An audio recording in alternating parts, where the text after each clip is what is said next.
Unique people leading unique lives shape and inform Iowa City. This community is enhanced by these women and men who live in our midst, working, teaching, creating. Welcome to a series of conversations with people who have stories to tell. Join my guests and me, Ellen Buchanan, in a series of interviews called One of a Kind.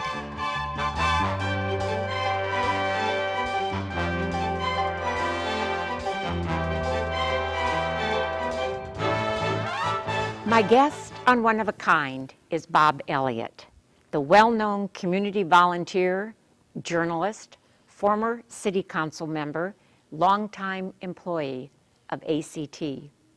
His community involvements include board of directors for the Iowa City Chamber of Commerce, Ecumenical Housing Corporation, United Way, Boy Scouts of America, Johnson County Community Foundation, Citizens for the Future of Iowa City, member of the Planning and Community Development Commission of Iowa City, and a lot more. Earlier in his career, he wrote for Iowa newspapers in Washington and Fairfield and the Iowa City's Press Citizen, and he still writes op-ed pieces for the Press Citizen. Politics has held his interest. Over the years, Bob Elliott worked on many local campaigns from the school board, city council, and the state legislature. In 2004, he ran and was elected to the Iowa City Council, serving until 2008. Sports is an avocation of his. He gathers statistics for the University of Iowa home football and basketball games for the Men's Sports Information. A graduate of the University of Iowa, he and his wife, Maggie Elliott, have a daughter, Laura, and a grandson, Matt. Welcome to One of a Kind. Thank you. Enjoy being here. Your story, I know, begins in Chicago in 1935 in June, where you were born. Tell me a little bit about your first family and how you kind of moved around and ended up in Iowa. Well, I was born in June of 1935, and my parents told me I was born at home because my mother had whooping cough, and they wouldn't let her in the hospital. So I was born at home, and Dad said as soon as I was delivered, he bundled me up and took me across the street to Mrs. Ittersegen's house, where I remained for, I don't know, days or weeks, I don't know, something like that. I grew up in Chicago, went to grade school. My family moved before I entered grade school, kindergarten. I would have been 2, 3, something like that, to Green Bay, where my dad worked in a grocery store. Then he lost his job there in the Depression. The folks moved back to Chicago, and my brother and sister and I, Johnny and Pat and I, went to live with my mother's parents on a farm near Ainsworth, Iowa, just 30 miles south of here. And we lived there for about, a year or so, and the folks got back on their feet and found an apartment, and I lived with my family in a 3-flat next to the IC tracks, about 79th Street, and we lived there until 1945 when we moved to Ainsworth. What kind of a job after the Depression did your father get? Grocery store. He worked in a Jewel food store. Jewel is big in Chicago. Yes. So you decided when you went through high school, you decided to come to Iowa and major in journalism. I didn't decide. I was probably a kid. I don't know of anybody. In those days, when you lost a job or you lost a home, it happened to everybody. So nobody was different. You were just one of the crowd. But I had probably the happiest childhood you could ever imagine. Just had friends and had a great family. And but one of the problems was I never decided anything. I lived kind of from day to day. I was having too much fun. In high school, had great friends and liked to play basketball and played softball. And then I went my first 2 years to Monmouth College in Illinois, and I can remember the advisor sat down with me and said, what are you going to major in? And I thought, oh, crap. I don't know. And I thought, I've seen movies and guys sit at desks and they wear suits. I'll major in business. So I majored in business until I took Econ 101 and we had circle graphs, and I thought, this is definitely not for me. So I took a course in journalism because they said it was a great way to raise your grade point. So I did. It was easy for me. I liked it. And my dad said, Bob, why would you go to Monmouth College, which is rather expensive, when you can go to Iowa, has one of the top 3 journalism schools in the country? It costs $50 a semester or so in those days. And so I came up here, journalism. I was first in radio and TV journalism because I thought that'd be cool. And till I realized, I heard my first newscast and realized that if I wanted to make money, it wouldn't be by people listening to my voice. So I went into newspaper. They said, you have a face for newspaper. That's funny. And there's got to be a story. How did you meet your wife, Maggie? Was it when you were in college here? Oh, yeah. During the summer vacation, usually I would work on farms by the day, making $1 an hour, baling hay, things like that. And $1 an hour in those days was pretty good money. And I, that's how I spent. And then before my senior year, I think it was, I was waiting tables at in those days we called it a beer joint. And I was waiting tables, and Maggie was waiting tables at another restaurant in Washington, Iowa. And she was one good-looking dude. And I decided I wanted to meet her, and we got acquainted, and one of her good friends was one of my good friends. We got together, we married, and we married 53 years ago. 53, and you took her home to your mom and dad in Chicago to meet. Was your mother the more strict of the two? Was she, Mom was a farm girl. She grew up on a farm in Ainsworth, and my parents, obviously, as with most people, had the major impact on me. My father was a very quiet person who really, if we went someplace, Mom usually drove the car. Dad liked to be lost in his thoughts. And he didn't have much to say unless he felt strongly about it. Then if he felt strongly about it, you knew right away. But Mom would tell me things like, Bob, if you're ever cooking, remember, and if it's with milk, you always cook on a medium heat. Or if you're ever a father or a boss, remember, consistency is one of the things. People should always know what to expect from you. Good advice. And she would tell me things like, if you're ever talking to somebody and it's kind of controversial, put yourself in their shoes and think how you would feel if they said it to you.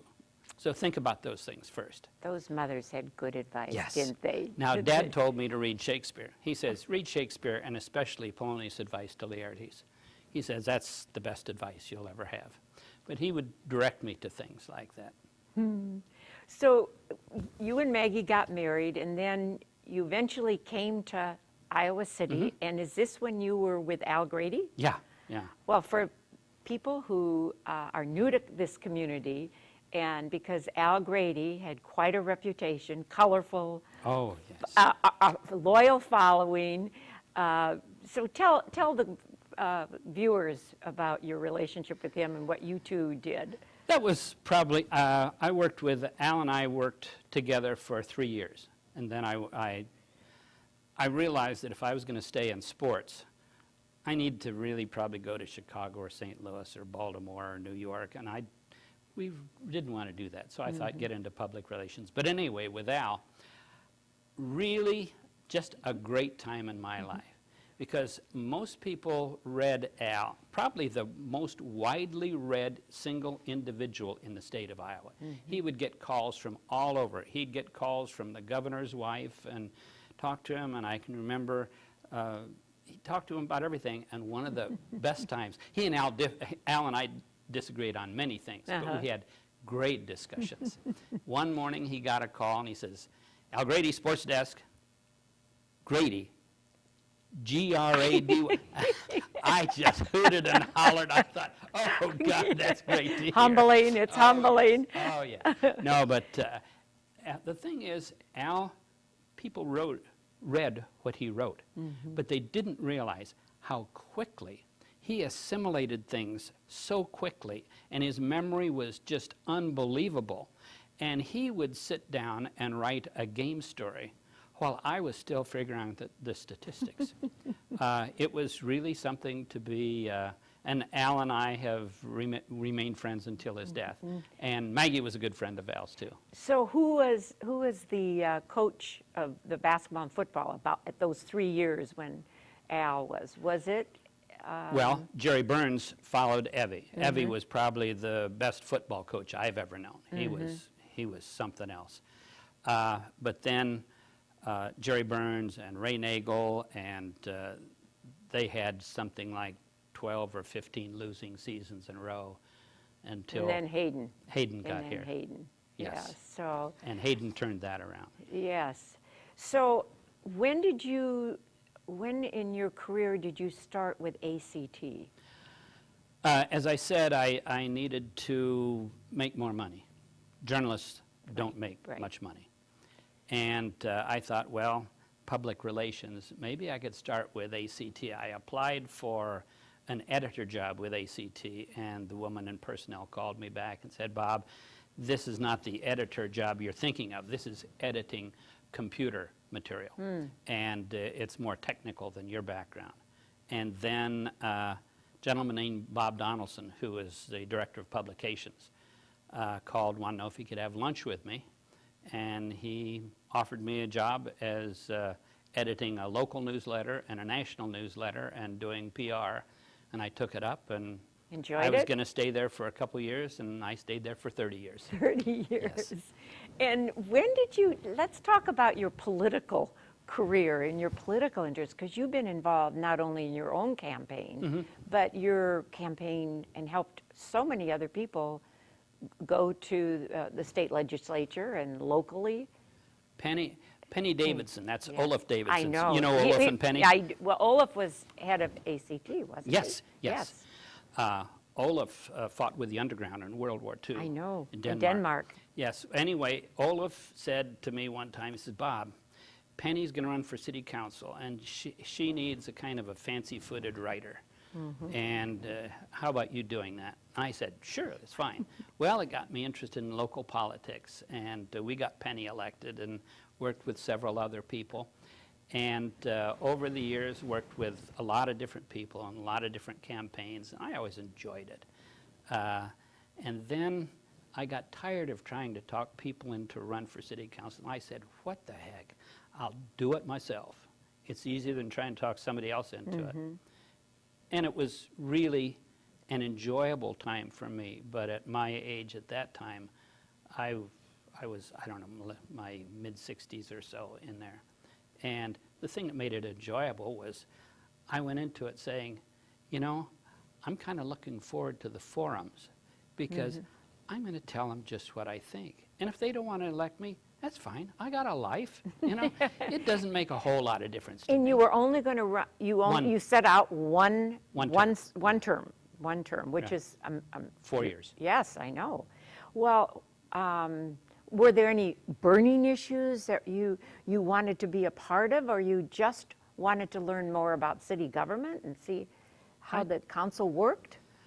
Oh, I just thought I was interested in local politics. I think Iowa City is a great place, and we need good people on the council to direct things, and I thought it will be interesting.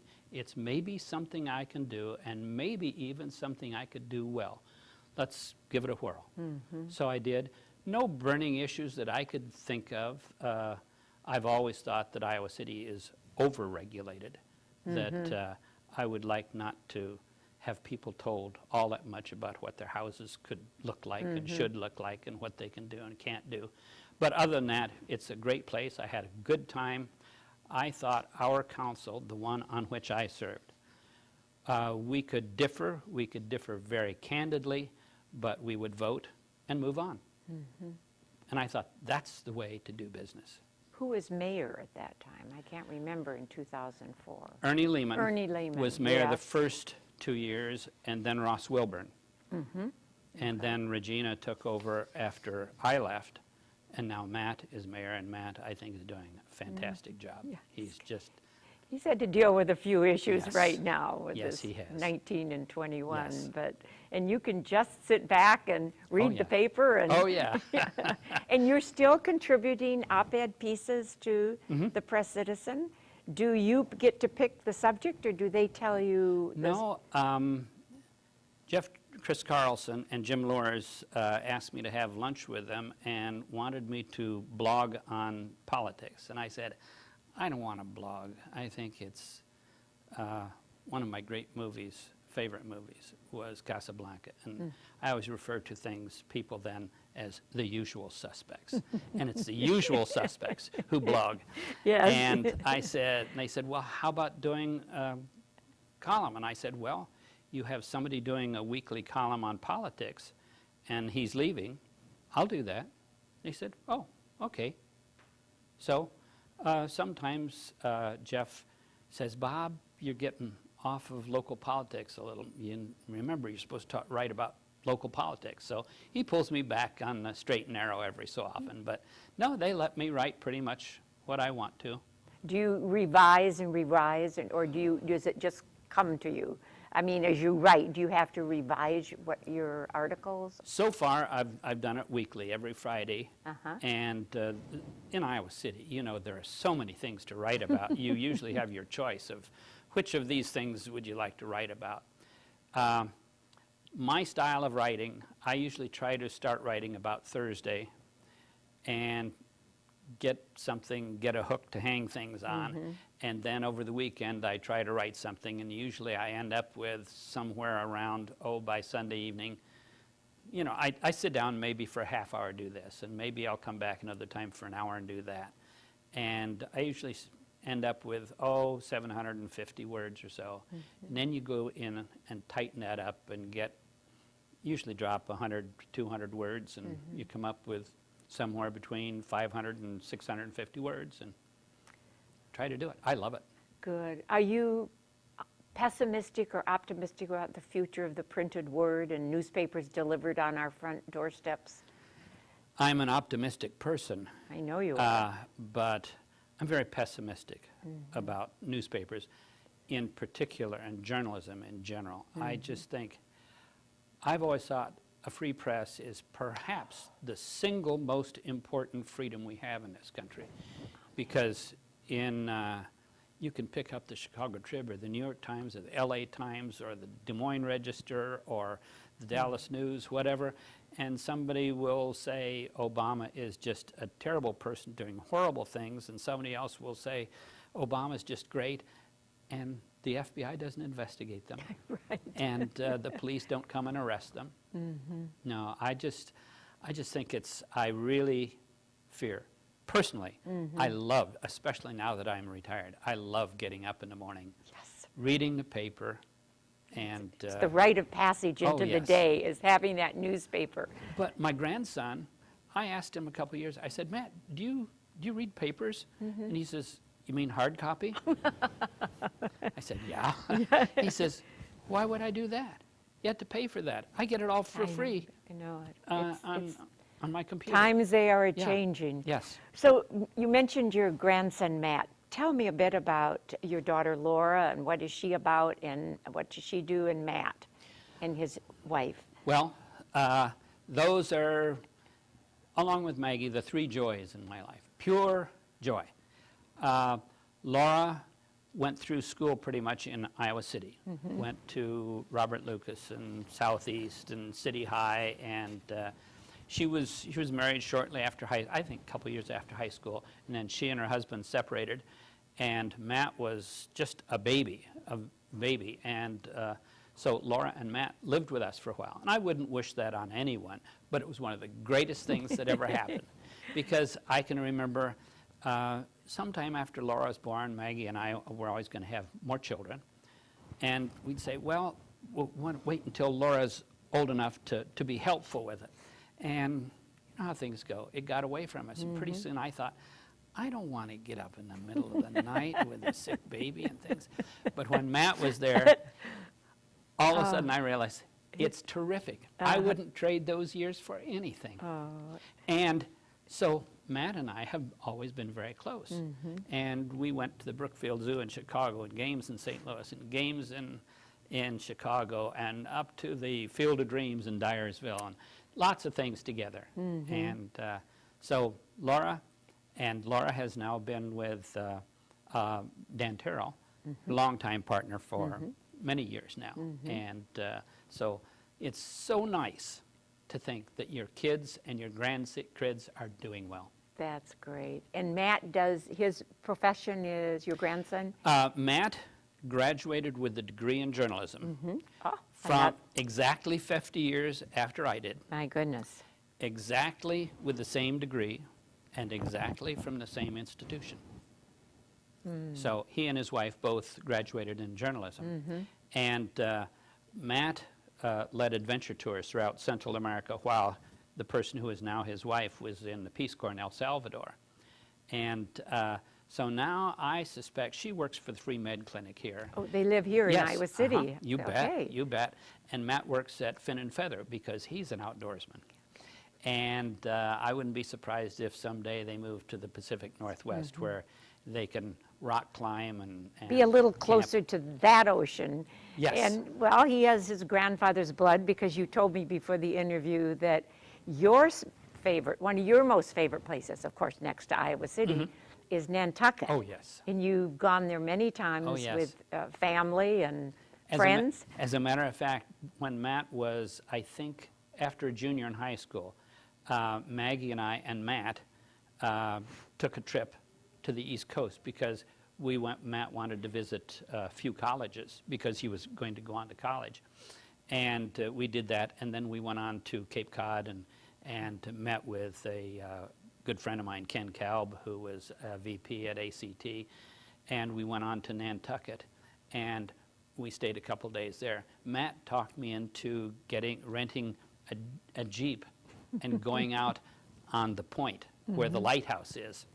And of course it's sand dunes, and you rent the Jeep and you let the air out of the tires so you can ride on the sand. And we were doing fine. Maggie was in the back seat, Matt and I were in the front, and all I can remember was coming up over this dune, and all of a sudden all I could see was the ocean. There was nothing between us and London. And I thought, oh my God, we're going to go in the ocean. It's not dangerous, but I thought, how do I go back and tell them that I left their Jeep in the ocean? But thankfully, there was more sand there, and we didn't go in. But I'll never forget the feeling coming over that sand dune. Oh, what a wonderful. Matt still laughs about that. What a wonderful memory. Oh, yeah. Well, I think I maybe know the answer to this, but I'm going to ask it anyway for my viewers. What are a couple of the highlights looking back on your life that you would say, wow, this is one of the tops? Well, and I have to be careful because I've always been an emotional guy. And when I talk about really super things, I get pretty emotional. But probably Matt's wedding was one of the highlights. Maggie and I had our 50th anniversary, and we were eating in a restaurant when Matt and Melanie were there. This was a year ahead of, and when Matt told us that he and Melanie were going to be married. And they set the date on our 50th wedding anniversary. They were married at Old Brick on our 50th wedding anniversary, and I was Matt's best man. Oh, what a tribute. That, I can see why that would be a highlight of Oh, your yeah. life. Oh, yeah. That's lovely, and you'll never forget their wedding anniversary, and they'll never forget yours That's either. True. That's true. Really. I want to just back up just briefly. You mentioned something about your mother, that she was a pretty strong woman, but there is a wonderful story that she went back to school when she had how many grandchildren and got a degree? I suppose a dozen. She was so. teaching school? She was teaching school. She had, when she graduated from high school in Ainsworth, obviously many years ago, she was able to go to college 2 years and get a teaching certificate. And she taught in Ainsworth for, I believe, 2 years. As a matter of fact, at her funeral a few years ago, Frank Boyd was there. Frank Boyd was one of her students. And Frank Boyd came to her funeral and said a few words. He said, "Oh, Bob, your mother was the most beautiful person I've ever known." But then she moved to Chicago, and then when our family moved back to Iowa, and our family has been a great family, but we do things kind of differently. she taught school again. First 2 years at Cotter, and then a few years in Ainsworth. And then she decided she'd better get her bachelor's degree.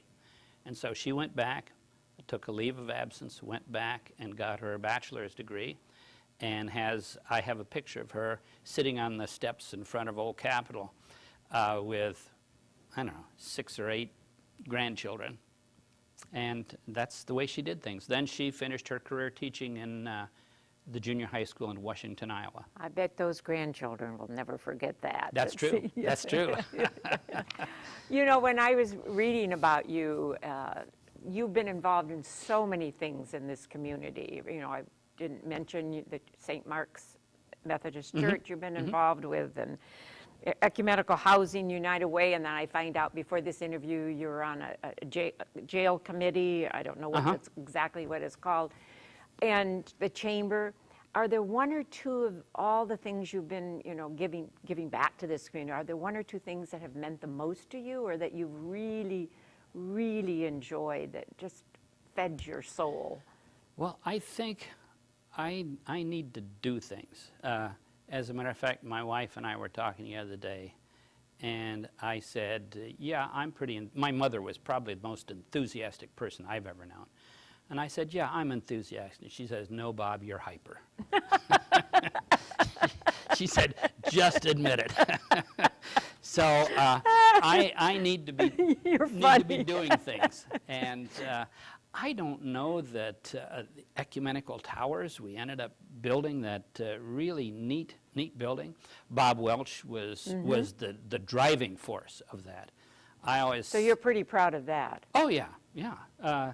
It's a place that senior citizens and persons with disabilities can have government subsidized rental housing that is good, it's clean, it's warm, it's a good place. And so I feel good about that. But I was in a Housing and Community Development Commission with the city and different things. I think helping people is part of it. And that brings you to the place. My father always said that, you know, when you're helping people, you have to watch out how much you do for them. He said, you don't help people when you do it for them. Right. You help people when you help them to help themselves. And so I think that one of the things that I've seen is we do things for people, but sometimes we don't provide the guidance and the orientation that would really be helpful for them, because if they've come from a whole different setting, it's different. It's more important to teach somebody to fish than Yes. to give them the fish. Absolutely. That's the old Absolutely. adage. Just, I'm sure my father was born and raised on the south side of Chicago. His family, his parents ran a laundry out of their home. So it was, he always grew up in a tough life. Sure. So when he moved to Ainsworth, I suppose he was in his 40s. Ainsworth, Iowa, a town of 500 people, where everybody you met, hi Jim, hi Joe. Somebody once asked me about what's salt of the earth, and I said, well, and this had been in the 1950s or 60s, and I said, well, just go to a little town in Ainsworth, Iowa, and they have a front street there, and the first person you meet on the front street will be salt of the earth. That's the way it is. But it was really tough for Dad to understand that when you walk down the sidewalk, people expected you to make eye contact and say hello. He says, hell, I don't know them. So Sound a little stubborn there too, was it? Just a little bit. I don't know if you have any time for hobbies, but I think you have some. What are some of your hobbies that you like? Well, I loved, one of the things that I regret most about growing old is I can't play softball anymore. I played softball into my 60s, and I can remember a good friend of mine, I must have been in my early 60s, and I'd moved from the outfield to the infield because I couldn't run much anymore. I played third base, which is a base you don't have to, if you can't reach it, it's gone by you anyway. And Tim said to me, he says, we were playing a game, and he says, Bob, you know that line drive you jumped as high as you could? He says, one of your feet almost left the ground. So I miss playing softball. I miss playing racquetball with some of our mutual friends. I think you have to keep active. And music, I read that Oh. you like music Oh my a God. lot.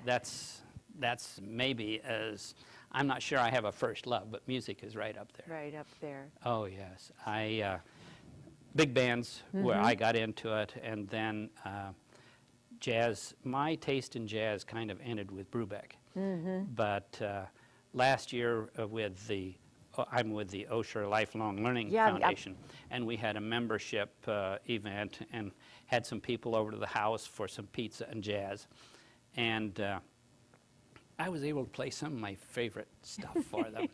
And you go back to the early days of Kid Ory and people like that, and Pete Daly and his Chicagoans, and then move on to Pete Fountain and Count Basie and Duke Ellington, and I just love that stuff. And also I've gotten into Southern gospel music, which has the roots of jazz, and you can just see that happening. The call and response from the black people in the cotton fields, and how that turned into, it's almost the only native art form in this country. Absolutely. Jazz. Duke is probably the king. Duke, Oh yes, yeah, oh yes. Ellington is the Oh, king. yes. I saw him at Hampshire. Oh, Duke how Ellington, many- Count Basie, Benny Goodman, Ella Fitzgerald. We've seen him at Hampshire. I didn't know that's- Duke came to Oh, yeah. Hampshire. He says, "Love you madly, madly." Yeah. You still, well, that must have been a highlight for Oh you. yes, yes. Real briefly, because our time is about out, this Osher learning, you mentioned this before the interview, that you're trying, explain this real briefly, because it's, Osher Lifelong Learning. The university has a senior college and the Osher Lifelong Learning, and then the city also has the senior center. And Osher Lifelong Learning, I think, has been more, not so much learning as to literature and geometry and physics and things like that, but learning some things and just enjoying, taking trips and wine tasting, or going to learn about what Grant happened. Wood, or Yes, going to, some of taking a those trip. places. We have recently lost our funding from the Osher Foundation because they said, we really don't think it's appropriate for Iowa City to have the Osher Foundation, the senior college, and the senior center. So now we're working with the university's Center on Aging, and we had a meeting just day before yesterday about what we're planning to do, and we're having just so many people indicate they're very interested in a lot of the things that we're planning for them. And we're living longer, and we need to keep our minds active and engaged in life, and Yeah, so it's a wonderful program. It's interesting. We're living longer, staying young longer, and retiring earlier. For instance, when I was growing up, I'm not sure I knew, for people to have a 50th wedding anniversary was really an unusual event. And I'm trying to think, I'm 75, and I don't suppose I knew anybody who was 75. Well, 100 years ago, Yeah. life expectancy was in the 40s. I think when I was in 8th grade, they told us that the average life expectancy for a woman was 65 and a man was 63, something like that. So, well, my last question is, what's the best part of living in Iowa City for you? Oh, the best part is things just like this. I can remember it was last week. I forget even what the events were, but there were 2 events on the same night that I really wanted to go to, but couldn't go to either one because my wife and I were having lunch with good friends, or having dinner with good, and there's something going on. Iowa City it's very cosmopolitan and very, it just has everything, and yet it's still basically kind of a small town. There's a lot of good energy, which feeds into you being such an energetic Oh, yes, person. yeah, So, no, I just love it. good. Well, on that positive note, I want to thank you for being my guest. Thank you for asking me. I was very flattered to be asked. Well, this I has hope been- there's something in here that somebody Well, likes. I have enjoyed myself, and you can tell I've laughed a lot. You're very funny. My guest on One of a Kind has been Bob Elliott, community volunteer, former city council member, journalist, and longtime employee of ACT. Words used to describe my guest are fair-minded, curious, passionate about the diversity of people and opinions in our community, a positive attitude, a good writer, and a very nice human being. Bob Elliott is one of a kind.